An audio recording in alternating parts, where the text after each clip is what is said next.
नमस्कार और स्वागत है। आज हमारे पास कोई रिसर्च पेपर या आंकड़ों का ढेर नहीं है, नहीं? बल्कि एक बहुत ही व्यक्तिगत और दिल को छूने वाला लेख है जिसका शीर्षक है कितना अद्भुत है हमारा देश। और ये शीर्षक ही मतलब अपने आप में सब कुछ बता देता है। हाँ। ये लेख भारत को समझने की कोशिश नहीं करता, बल्कि उसे महसूस करने की दावत देता है। इसका नजरिया पूरी तरह से भावनात्मक है, तार्किक नहीं। बिल्कुल। स्रोत की शुरुआत होती है दिवाली के त्योहार के एक बहुत ही निजी अनुभव से, और फिर वहां से ये भारत की सांस्कृतिक और भौगोलिक विविधता की एक तस्वीर बुनता है। तो आज इस चर्चा का हमारा मिशन सिर्फ ये समझना नहीं है कि लेखक क्या कह रहा है, बल्कि इस विचार की गहराई में उतरना है कि क्या किसी देश की पहचान को वाकई आंकड़ों से परे उसके त्योहारों, रंगों और अनुभवों के जरिए महसूस किया जा सकता है। और इस महसूस करने के क्या मायने हैं? हाँ, इसी की पड़ताल करते हैं। जरूर, ये एक दिलचस्प सफर होने वाला है। तो लेख की शुरुआत एक ऐसे दृश्य से होती है जिससे हम सब कहीं न कहीं जुड़ सकते हैं। लेखक दीपावली के दिन अपने घर की छत पर खड़े हैं और अपने आस पड़ोस को देख रहे हैं। बिल्कुल। जगमगाते दिए, लड़ियां और वो माहौल जिसे वो कहते हैं कि शब्दों में व्यक्त कर पाना संभव नहीं। बिल्कुल। ये सिर्फ एक त्योहार नहीं है, ये एक एहसास है, एक गर्व की भावना। और यहाँ रुककर ये सोचना जरूरी है कि ये एहसास आता कहाँ से है। मतलब समाजशास्त्री इसे कलेक्टिव एफर्वेसेंस कहते हैं। सामूहिक उल्लास। हाँ, सामूहिक उल्लास। ठीक। जब बहुत से लोग एक साथ एक ही भावना से जुड़कर कोई काम करते हैं, चाहे वो त्योहार मनाना हो या स्टेडियम में अपनी टीम के लिए चिल्लाना, तो एक ऐसी ऊर्जा पैदा होती है जो किसी अकेले व्यक्ति की भावनाओं से कहीं ज्यादा बड़ी होती है। अच्छा। लेखक उसी ऊर्जा को महसूस कर रहा है अपनी छत पर। तो ये सिर्फ उनके अपने घर की खुशी नहीं है, बल्कि ये जानकर मिलने वाली खुशी है कि हजारों लाखों और घर बिल्कुल ठीक उसी समय वही खुशी साझा कर रहे हैं। बिल्कुल। और लेखक इसी पल में एक बड़ा कनेक्शन बनाता है। वो इस अनुभव को सौभाग्य से जोड़ता है कि ऐसे देश में जन्म लेना एक सौभाग्य है जिसे महसूस करने की जरूरत है, ना कि सिर्फ पढ़ने की। ये एक तरह से आंकड़ों पर आधारित राष्ट्रवाद को एक सीधी चुनौती है। सही है। लेखक कह रहा है कि भारत की पहचान उसके क्षेत्रफल, उसकी जनसंख्या या उसकी जीडीपी में नहीं, बल्कि सामूहिक एहसास में है। हाँ बिल्कुल। लेकिन यहाँ एक सवाल मेरे मन में आता है, जब हम सामूहिक एहसास की बात करते हैं तो क्या ये हमेशा समावेशी होता है? मतलब हो सकता है कि उसी छत के आसपास कोई ऐसा भी हो जो इस उत्सव का हिस्सा महसूस न कर रहा हो। स्रोत इस पहलू पर बात नहीं करता। ये एक बहुत जरूरी सवाल है और आप सही हैं, स्रोत इस पर बात नहीं करता। उसका दायरा मतलब व्यक्तिगत अनुभव का है। अच्छा। और देखिए, कोई भी सामूहिक अनुभव पूरी तरह से सार्वभौमिक नहीं हो सकता, लेकिन स्रोत का तर्क यह है कि दीपावली का जो मूल विचार है, यानी भगवान राम का 14 वर्ष के वनवास के बाद घर लौटना, घर वापसी। हाँ, घर वापसी, वो एक गहरी मानवीय भावना से जुड़ता है। ये परिवार और जड़ों की ओर लौटने का प्रतीक है। स्रोत इस बात पर जोर देता है कि त्योहार लोगों को, चाहे वे कहीं भी हों, अपने घर लौटने और उस पारिवारिक इकाई को मजबूत करने के लिए प्रेरित करता है। सही। शायद लेखक के लिए ये महसूस करने वाले भारत का पहला और सबसे शक्तिशाली उदाहरण है। ये सिर्फ दिए जलाना नहीं है, ये रिश्तों को रोशन करना है। हाँ, क्या बात है, बिल्कुल, ये रिश्तों को रोशन करना है। ठीक है, तो व्यक्तिगत अनुभव से शुरू करके लेखक हमें भारत के त्योहारों के एक पूरे इंद्रधनुष से मिलवाता है। हाँ। और ये सिर्फ एक सूची नहीं है, ये अनुभवों का एक गुलदस्ता है। दिवाली की रंगोली और दियों से बात शुरू होती है और फिर फागुन में उड़ते गुलाल यानी होली तक पहुंचती है। और देखिए कि विविधता कितनी सहजता से सामने आती है। हाँ, बहुत सहजता से। होली के तुरंत बाद ईद के रोजे का जिक्र है, फिर केरल की प्रसिद्ध वल्लमकाली यानी नौका दौड़ का, फिर पश्चिम में मकर संक्रांति की पतंगबाजी और गुड़ की मिठास, महाराष्ट्र में गणपति बप्पा मौर्या के जयकारे, और फिर क्रिसमस का स्वादिष्ट केक। मतलब कुछ वाक्यों में ही पूरे भारत की एक सांस्कृतिक झांकी दे दी। बिल्कुल। और जो बात मुझे सबसे अच्छी लगी वो ये है कि लेखक सिर्फ नाम नहीं गिना रहा, नहीं, वो हर त्योहार के साथ जुड़े एक संवेदी अनुभव को जोड़ रहा है। उड़ता गुलाल, गुड़ की मिठास, स्वादिष्ट केक। हाँ, ये शब्द हमें सिर्फ जानकारी नहीं देते, वे हमें उस अनुभव का हिस्सा बनाते हैं। यहाँ लेखक जिसे महसूस करना कह रहे हैं, उसे विशेषज्ञ अमूर्त सांस्कृतिक विरासत कहते हैं। Intangible cultural heritage. हाँ, ये वो चीजें हैं जिन्हें आप छू नहीं सकते, म्यूजियम में नहीं रख सकते, लेकिन वे किसी भी समाज की असली दौलत होती हैं। त्योहार, अनुष्ठान, कहानियां, संगीत, अच्छा। यहाँ तक कि खास व्यंजन बनाने का तरीका भी। तो स्रोत कह रहा है कि भारत की असली पहचान इन अमूर्त चीजों के ताने बाने में है।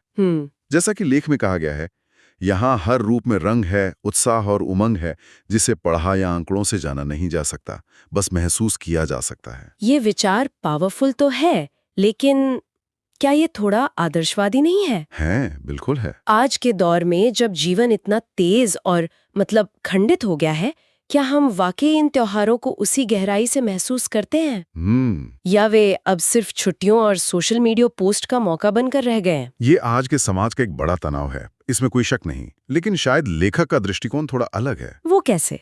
वो ये नहीं कह रहा कि हर कोई इसे महसूस करता ही है, बल्कि ये कि इसे महसूस करने की संभावना ही भारत को अद्वितीय बनाती है। अच्छा। ये सांस्कृतिक धरोहरें एक बैंक अकाउंट की तरह हैं। भले ही आप रोज पैसे ना निकालें, लेकिन ये जानना कि वो वहां हैं, आपको एक सुरक्षा और पहचान का भाव देता है। सही बात है। ये विरासत अभी भी मौजूद है, भले ही हमारी भागीदारी का तरीका बदल गया हो। ये त्योहारों का इंद्रधनुष तो एक ही जगह बैठे हुए महसूस किया जा सकता है, लेकिन लेखक का तर्क है कि भारत का असली जादू तब दिखता है जब आप सफर करते हैं। हाँ, जब आप इस इंद्रधनुष के एक रंग से दूसरे रंग तक का सफर तय करते हैं। वो दिल्ली, उत्तर प्रदेश, उत्तराखंड, चेन्नई, भोपाल, जयपुर और अपनी जन्मभूमि बिहार की यात्राओं का जिक्र करते हैं। और ये यात्रा का अनुभव ही उनके मुख्य तर्क को मजबूत करता है। वो लिखते हैं कि कैसे एक जगह से दूसरी जगह जाते ही रहन सहन, पहनावा, खान पान, भाषा बोली सब बदल जाती है। ये हम में से ज्यादातर लोगों का जीवंत अनुभव है। मुझे याद है, मैं एक बार पंजाब से पश्चिम बंगाल ट्रेन से गया था। अच्छा। रात को सोया तो आसपास पंजाबी सुनाई दे रही थी, और सुबह जब आंख खुली तो स्टेशन पर चाय वाले से लेकर अखबार वाले तक सब बांग्ला बोल रहे थे। वाह। हवा में सरसों के तेल की जगह कहीं से मछली तलने की महक आ रही थी। लगा जैसे एक रात में देश ही बदल गया हो। ये अनुभव कोई आंकड़ा नहीं समझा सकता। बिल्कुल नहीं। और इसी अनुभव से लेखक एक बहुत ही काव्यात्मक और गहरे निष्कर्ष पर पहुंचता है। वो कहते हैं कि इस देश को अपना नक्शा बनाने के लिए कागज पर लकीरें खींचने की जरूरत नहीं है। हाँ। यह राष्ट्र तो अपनी विविधता से ही अपना मानचित्र तैयार कर लेता है, जो अविश्वसनीय है। ये लाइन बहुत शक्तिशाली है। ये विचार मुझे सोचने पर मजबूर करता है। एक नक्शा जो अपनी लकीरें खुद खींचता है, इसका असल में मतलब क्या है? इसका मतलब है कि भारत के दो नक्शे हैं। एक वो है जो हम स्कूलों में देखते हैं, राजनीतिक नक्शा। राजनीतिक सीमाओं, राज्यों की राजधानियों वाला प्रशासनिक नक्शा। लेकिन एक दूसरा नक्शा भी है जो सांस्कृतिक है, भावनात्मक है। इस नक्शे की सीमाएं नदियों, पहाड़ों या सरकारी आदेशों से नहीं, बल्कि भाषा, भोजन, पहनावे और परंपराओं से बनती हैं।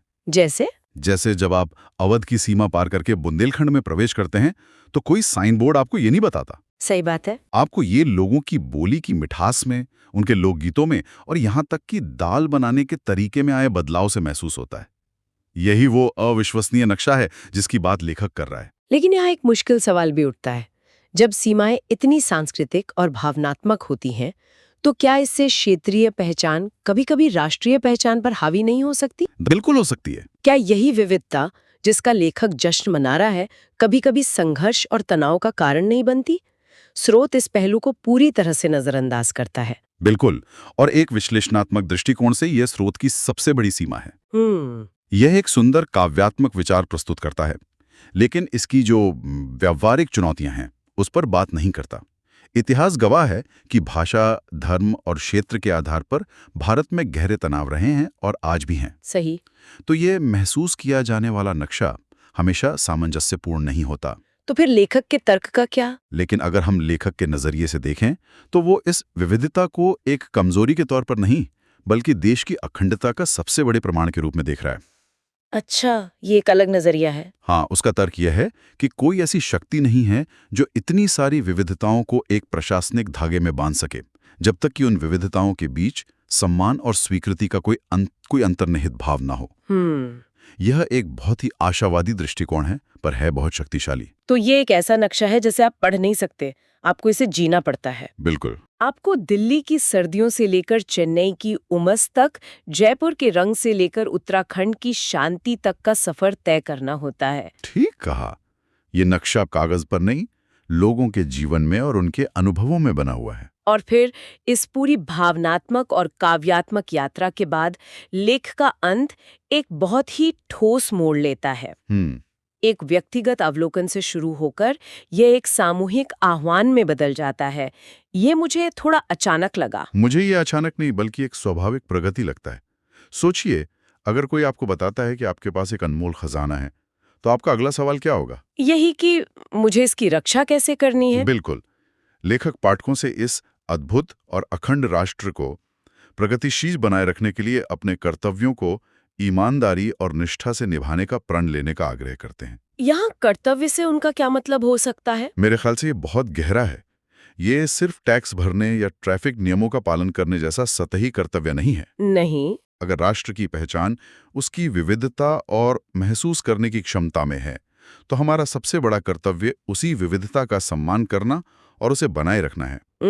इसका मतलब है अपने से अलग भाषा बोलने वाले, अलग त्योहार मनाने वाले या अलग तरह का खाना खाने वाले लोगों को समझना और उन्हें स्वीकार करना। यह एक नागरिक होने की जिम्मेदारी की बात करता है। सही। शुरू में भारतीय नागरिक होने पर ईश्वर को धन्यवाद देने का जो विचार है, वो इसी भावना से जुड़ा है कि इस उन्हीं की पहचान को बनाए रखने और आगे बढ़ाने में हर किसी की भूमिका है। तो ये महसूस करने से जिम्मेदारी की ओर एक स्वाभाविक यात्रा है। हाँ। पहले आप उस सुंदरता को महसूस करते हैं, उस पर गर्व करते हैं, और फिर आप उसे बचाने और बेहतर बनाने के लिए प्रेरित होते हैं।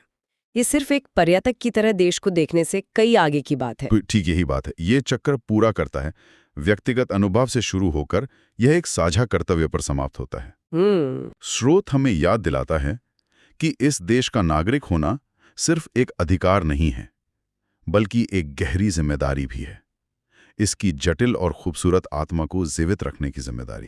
तो आज की इस चर्चा से हमने देखा कि किसी देश के आत्मा को केवल तथ्यों और आंकड़ों के बक्से में बंद नहीं किया जा सकता। बिल्कुल नहीं। आंकड़े तो शायद कंकाल की तरह होते हैं, पर असली जीवन तो उसके मांस और रक्त में होता है, उसकी भावनाओं, उसकी कला, उसके रिश्तों में। बिल्कुल। इस स्रोत ने हमें ये सोचने पर मजबूर किया कि भारत की असली पहचान उसके त्योहारों के रंगों में, उसके अलग अलग व्यंजनों के स्वाद में और एक जगह से दूसरी जगह जाने पर मिलने वाले सांस्कृतिक झटकों और सुखद आश्चर्यों में बसती है। ये एक ऐसा नक्शा है जिसे दिल से महसूस किया जाता है, दिमाग से नहीं। और ये हमें आज की चर्चा के अंतिम विचार की ओर ले जाता है। स्रोत विविधता से तैयार हुए मानचित्र की बात करता है, जो दिखता नहीं, सिर्फ महसूस होता है। यह मुझे सोचने पर मजबूर करता है कि हमारी अपनी जिंदगी में और कौन से ऐसे अदृश्य मानचित्र हैं जो हमें परिभाषित करते हैं। अच्छा। शायद यह हमारी यादों का नक्शा हो सकता है, कुछ गलियां जहां बचपन बीता, कुछ चेहरे जो अब नहीं हैं। या शायद हमारे रिश्तों का नक्शा, कौन हमारे करीब है, कौन दूर, और उनके बीच की भावनात्मक दूरियां क्या हैं। सही बात है। किसी भी व्यक्ति, समुदाय या संस्कृति को सच में समझने के लिए हमें शायद नक्शे पर खींची गई लकीरों से ज्यादा उन अदृश्य लकीरों को पढ़ना सीखना होगा जो अनुभवों और भावनाओं से बनती हैं। ये एक बहुत गहरा विचार है। किन अदृश्य लकीरों को हमें पढ़ना सीखना होगा? इसी सवाल के साथ आज की चर्चा समाप्त करते हैं।